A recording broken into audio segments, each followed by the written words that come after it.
ry avana malala ampifaliana nysontsika miona toy zao indray iainy ny tenin'andriamanitra andray nafara tsara ho anao koa amin'nytian'io ty mofinahy nomenanao ho aminao reny ny fahasoavana sy ny fiadanana avy amin'andriamanitra ray sy Jesosy Kristy tompontsika izay nanotratra ny tenany no ny fahotantsika anafanantsika amin'izao miarabelona ratsy fanahy izao araka ny sitrapon'andriamanitra raintsika. Amen. Talata 4 septambra 2024 imanjenantsika lohevitra manao hoe miorina amin'ny finoana ny mpino. Andeha ry havana idera sy ankalazan'Andriamanitra isika. Manompo masoka amin'ny tendrombohitra aho, avaiza ny famonjena ahy? Ny famonjena ahy dia avy amin'ny Jehovah mpanao lanitra sy ny tany. Tsy mba velany angozozana ny tongotrao, tsy rendrena ny mpiaro anao. Ino tsy matoana rendrena ny mpiaro an'i Israely. Jehovah mpiaro anao, Jehovah fialofanao eo amin'ny ankavananao. Amen.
Andeha hivavaka isika.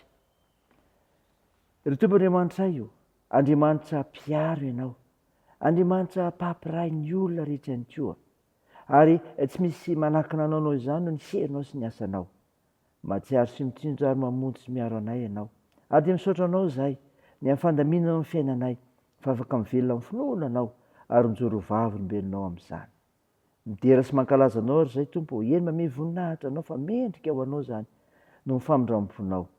Tompo, mahatsiaro ny tenanay izay, be ny fahadisoanay, ko mifona aminao, mamela ny elikay, mamindrafo aminay. Fa namasino, midira ty anatinay raha isaino, sy andray ny afatra tsara avy amin'ny nofinay nomenao anay izahay. Dia mitenena Tompo, fa vonintenanao izahay. Aminaran'i Jesosy Kristy mpamonjy anay, novanay izany mivavaka izany. Amen. Ny mofinainao antsika amin'ity ty havana malala dia hitanao amin'ny epistila soratan'i Paoly any Efesiana. Efesiana 2:1 ka hatramin'ny 4:12. Mivaky toy izao aminaran'i Jesosy. Izy no nanantsika fanavotana amin'ny rany, dia ny famelana ny fahasoantsika araka ny haren'ny fahasoavany, izay nataony be ho antsika tamin'ny fahendrena sy ny fisainana rehetra. Rehefa nampafantary ny zava-miafina ny amin'ny sitrapony isika, araka ny safidiny izay nikasain'ny tenany.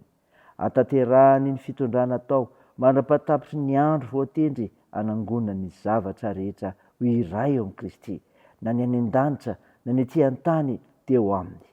Ao aminy koa nanaovana antsika olovany rehefa notendreny rahateo isika araka ny fikasan'izay mahefa ny zavatra rehetra araka ny akasitrahan'ny fony, mba ho fiderahana ny voninahiny izay nanantenan'i Kristy rahateo. Ao aminy koa ianareo rehefa renareo ny tenin'ny fahamarinana, dia filazantsara famonjenanareo. Eny, ao aminy koa ianareo rehefa nino, no nasiany tombo-kase tamin'ny fanahy masina araka ny teny fikasana. Izany fanahy izany no satatry ny lovantsika ho amin'ny fanavotana ny olona izay nalaina ho an-tenany ho fiderana ny voninahiny. Amen. Ray masino, manamasinana ny fahamarinana, ny teninao ny fahamarinana. Amen. Ry havana malala, ho aminao ny fiadanana avy amin'ilay Jesosy Kristy mpamonjy atsika. Ilay Jesosy Kristy tonga hitady sy hamonjy atsika manoloana ny fanompoana azy. Mofinaina vakiana tamintsika teo, epistila nosoratan'i Paoly ho an'ny Efesiana 2:1 ka 9:20. dia zava-dehibe eo amin'ny fiainan'ny mpino ny manana finoana. Izany nambarana fa azo anentanana hoe mirosoa mandrakariva, mirosoa mandrakariva. Ity pistily ity ry havana dia nentin'i Paoly apôstôly ampirisihana ny mpino mba handroso ara-panahy amin'ny fahalalàn'Andriamanitra sy ny fiangonana. Nefa koa anasongadinany mahazava-dehibe ny firaisan'ny kristianina na dia eo aza ny fifahasamihafana ary indrindra ho fampiarezana eo alohan'ny asany ratsy. Ambarana eto fa misy zava-miafina lehibe ao amin'ny finoanan'i Jesosy. Misy zava-miafina lehibe ao amin'ny finoanan'i Jesosy. Ny fanavotana antsika tamin'ny alalan'ny rahan'i Jesosy, ilay azontsika famelan-keloka dia ambara eto fa are-pahasoavana lehibe izay tsy nofinin'Andriamanitra ho azy irery fa zarainy amintsika mamem-pona ary ao anatin'izany no ampanekeny antsika ny fitondrany ny fiainantsika. Ny finoana no tanana raisantsika izany are-pahasoavana avy amin'ny tompo izany ary ny finoana ihany koa manokatra irika ahitantsika ny asarabiditra izany zava-miafin'Andriamanitra izany. Noho izany ry havana mirosoa mandrakariva. Ny fanamasina ry havana no miazo antsika amin'ny finoana izany. Ny fanamasina no miazo antsika amin'ny finoana. Ny fanamasina no mamelona antsika sy mampiombona antsika amin'ny Jesosy Kristy kanefa koa mampiombona antsika amin'ny sitrapon'Andriamanitra amin'ny mahazanak'Andriamanitra antsika rehetra. Izany mahasantatry ny lovantsika azy satria mitahiry antsika ao ambany fahasoavan'ny tompo mandrakariva izy. Na eto an-tany izany na ny an-danitra. Ko ataovy sakaizanao mandrakariva ry havana amin'ny fanamasina. Antsoa mandrakariva izany hameno anao, hitarika anao, hiaro anao ary eo koa ny tenin'Andriamanitra dia haritra amin'ny finoana ianao. Ray izany ry havana ho voninahitr'Andriamanitra. Amen. Andeha hivavaka isika. Andriamanitro, misaotra no nofinay nanomenao anay izay milaza fa misy zava-miafina lehibe eo amin'ny finoanan'i Jesosy ary ho fanamasina no miazona ny amin'izany finoana izany etỳ anatinay. Mivavaka aminao izay ny amin'ny asa nomenao anay hivelomanay, hamelomanay ny ankonana nomenao, koa ampandreseo sy arovo mandrakariva izay amin'ny orinasa najorinay na izay esanay na amin'ny fifandraisana amin'ireo mpampiasa anay. Tompo, meo asa ireo mitady izany.